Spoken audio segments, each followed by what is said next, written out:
Vamos lá. E por que que é importante ter força? Porra, porque ser forte é bem mais legal, né, cara? Não, brincadeira. Cara, principalmente que os estudos mostram, né? As pessoas mais fortes, elas têm uma qualidade de vida melhor, elas são menos suscetíveis a doenças, elas costumam ser mais úteis, mais difíceis de morrer. É, então, assim, é uma coisa que para a vida inteira acaba sendo útil, né? É muito fácil nós imaginarmos assim, bah, eu sou um gurizão, tô lá com 20 anos, eu quero ser forte para pegar peso, sei lá, fazer a correlação aí com massa muscular, né? Querer me mostrar que eu sou forte, levantar uma menina, não sei o quê. Mas aí nós temos que pensar que, assim, principalmente olhando a pirâmide etária brasileira, a população está ficando cada vez mais velha, né? Está tendo cada vez mais velhos e idosos no Brasil. E essa galera precisa de força para as atividades do dia, né? Então, pô, sentar no vaso sanitário, ter que levantar, se a pessoa não tiver força, ela já não consegue, já precisa começar a se apoiar. Pessoa, sei lá, não casou ou separou, mora sozinha, tem que fazer compra no supermercado, tem que carregar sacola de compra, empurrar carrinho do supermercado. Assim, tem uma série de atividades do nosso dia a dia que nós dependemos de força, algumas delas um pouco mais de força, outras um pouco menos.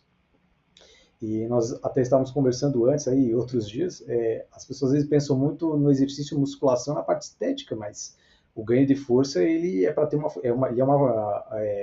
valência física, né? Então ele tem uma funcionalidade para a vida de forma geral. E como, então, já ficou meio que claro que ser forte não necessariamente é ser grande, né?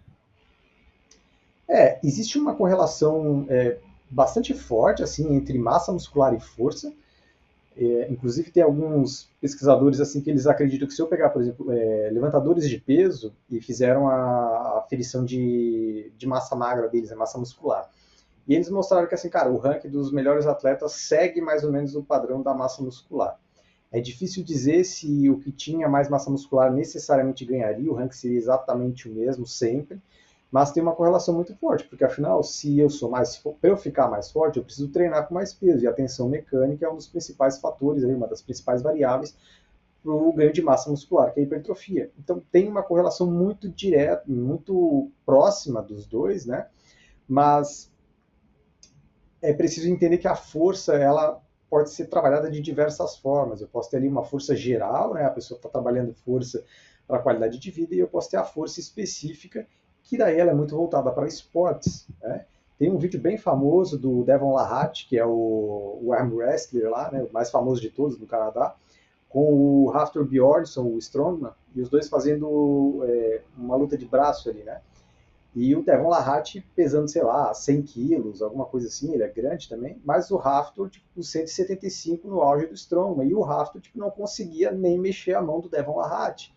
Eu fiz uma postagem disso muitos anos atrás, e eu mostrava justamente isso. Cara, o Devon Larratt, ele pesa, tipo, 70 quilos a menos que o Raftor. O Raftor é muito mais forte que ele, no Strongman. Só que ele tem a força específica da luta de braço, onde ali aquela força se sobressai em relação ao Raftor. Então, é preciso entender isso. A força ela pode ser específica. O cara pode ser muito bom no agachamento, mas não quer dizer que ele seja bom no salto. Então, nós falamos de força de uma forma muito geral, mas ela pode ser atribuída a diversos campos, né? É, eu só acho que, tipo, pro visual da galera, é importante a gente meio que tentar separar um pouco, né? Não necessariamente você tem que ficar bolado, sabe? Eu acho que um dos problemas é isso, sabe? Desse preconceito criado, do senso comum de que pra ser forte você vai ter que ser grandão, você vai ter que ser grandona. Não necessariamente, né? A gente pega lá, por exemplo, o Anatoly. O Anatoly é bombado. Sabe quem é? Não sabe quem é o Anatoly?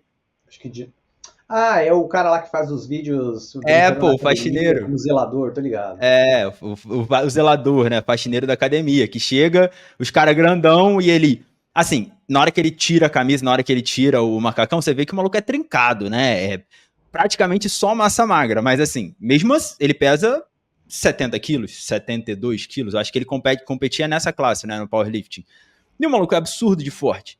Na hora que a gente pega os levantadores de peso olímpicos também, né? A gente tem levantador de peso olímpico que a categoria é 67? É 67? 64? Ah, acho que a menor eu não sei como é que tá agora, porque tava. Antigamente era 73, aí passou acho que 69, 77.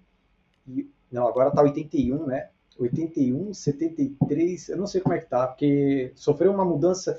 sofreu umas 4 mudanças aí nos últimos 5 anos. Mas, enfim, né? Tem essa galera de 60 quilos aí, dessa categoria, vamos botar assim, mais leve.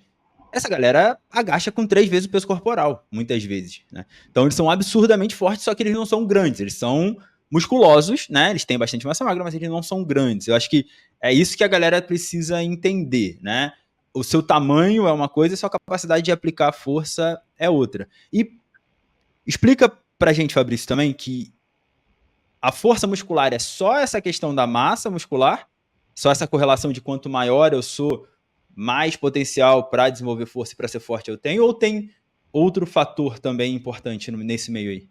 Na verdade, tem uma série de fatores, né? Porque quando eu falo de força, eu estou pensando que a musculatura inteira ali, ela está contraindo. Só que quando eu tenho um agonista fazendo o movimento, eu tenho um agonista frenando esse movimento.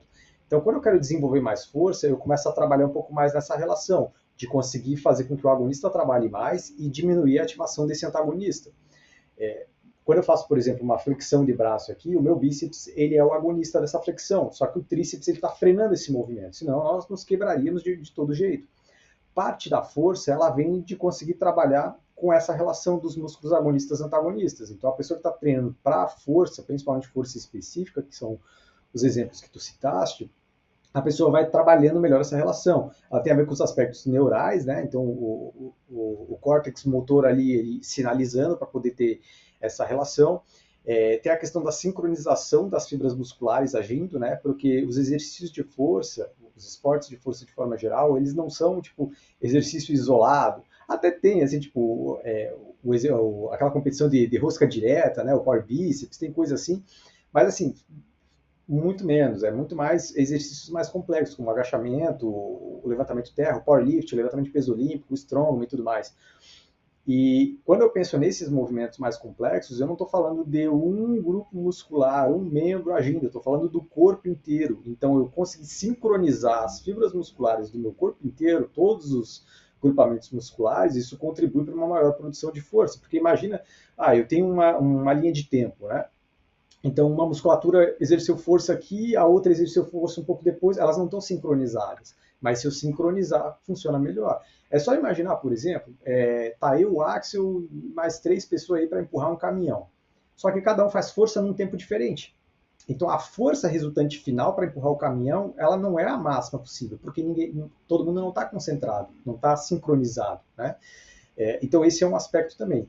Tem aí um pouco do o que o pessoal costuma chamar de drive neural, né, que seria essa potência da sinalização elétrica. Eu não sei como estão os estudos, eu sei que não era uma coisa assim tão bem definida na literatura, mas existe o aspecto da concentração, né, a pessoa de fato se concentrar para o exercício. Vocês já devem ter visto assim, a pessoa estava lá distraída no exercício e falhou de uma hora para outra, porque a pessoa na verdade não está concentrada, então ela não está nem gerando essa sinalização, né? O corpo dela meio que só está reagindo ao peso. Então, assim, tem uma série de aspectos nessa produção de força, tanto neurais quanto teciduais mesmo, né? E isso são habilidades a serem desenvolvidas igualmente. Então, o cara pode sim não ser grande, ser pequeno, digamos assim, e ele ter muita força em comparação com o cara grande. Mas aí tem a ver com especificidade. Quando tu citaste o exemplo ali do Anatoly, por exemplo, ele treina para isso. O cara que quer ser grande, ele treina para ser grande. É outra história, né?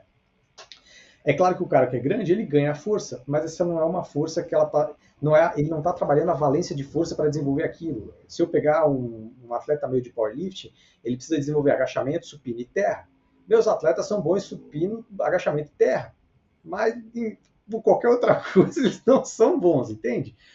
Porque todos os recursos que a pessoa está direcionando para desenvolver está naquilo. Então, essa questão de tamanho, existe isso, né? Em biologia é chamado de escala alométrica, né? É alometria, né? Acho que sim.